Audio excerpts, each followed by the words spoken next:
Assalomu alaykum hurmatli obunachilar.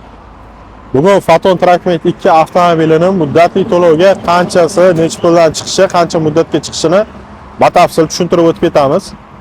Avtomobilimizni 1-fevralda narxi oshgan. Avtomobilimiz narxi 227 million 920 ming so'm tashkil etadi.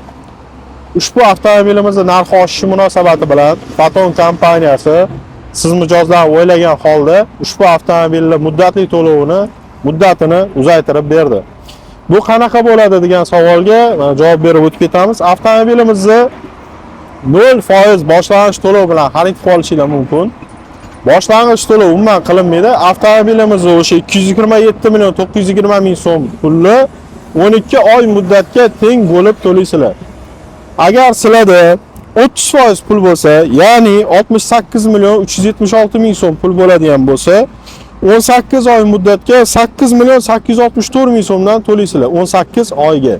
Foiz qo'shilmaydi, 0% da. Agar sizlarda 40% pul, ya'ni 91 million 168 ming so'm bo'lsa, 22 oyga 6 million 216 ming so'mdan tushadi.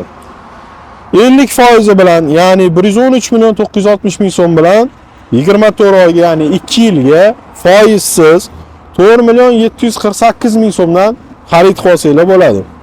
Agar sizlarda undan ham ko'proq pulinglar bo'lsa, 60% deylik, ya'ni 136 million 752 ming so'm to'lov qilasizlar, 30 oyga chiqadi 3 million 39 ming so'mdan. Agar 65% bo'ladigan bo'lsa, 36 oyga, 70% bo'lsa 48 oyga muddatli to'lovga xarid qilsanglar bo'ladi. Avtomobilimizning qo'shimcha to'lovlari bormi deb savol beradigan akalar uchun qo'shimcha to'lov faqat sug'urtasi bo'ladi. Sug'urtasi uchun avtomobilimizni 1% общий summadan 1%, ya'ni 2 million atrofida qo'shimcha to'lovlar bor.